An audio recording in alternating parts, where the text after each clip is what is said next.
Di sini saya akan membahas mengenai gerak lurus berubah beraturan.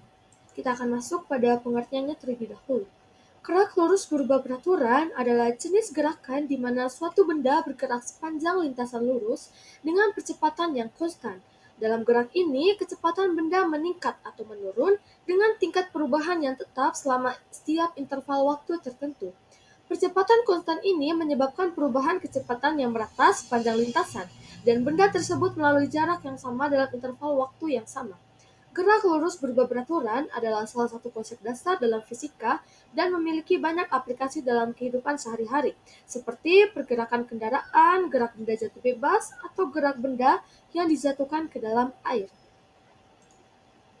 Lalu kita akan masuk kepada ciri-ciri GLBB. Yang pertama, percepatan tetap.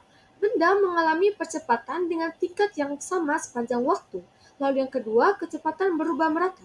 Kecepatan benda berubah dengan jumlah yang sama dalam interval waktu yang sama. Lalu yang ketiga, lintasan lurus. Benda bergerak sepanjang lintasan yang tidak melengkung, tetap dalam garis lurus. Lalu yang keempat, tidak ada gaya gesekan yang signifikan. Biasanya teman-teman, dalam gerak ini gaya gesekan udara atau gesekan permukaan diabaikan sehingga benda dapat bergerak dengan percepatan konstan. Lalu kita akan masuk kepada rumus gerak lurus berubah beraturan.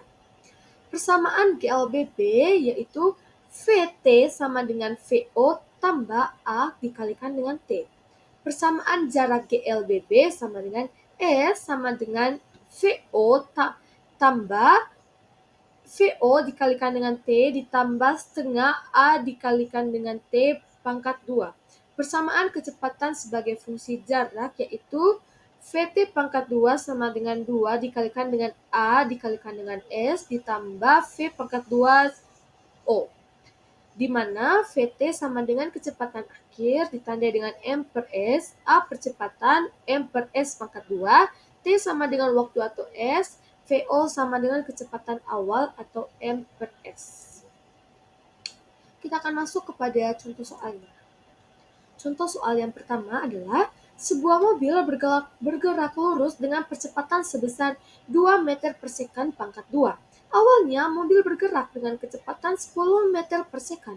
Berapa kecepatan mobil setelah 5 detik? Jawabannya, untuk menentukan kecepatan mobil setelah 5 detik, kita dapat menggunakan rumus gerak lurus berubah beraturan, yaitu VT sama dengan VO tambah A dikalikan dengan T, di mana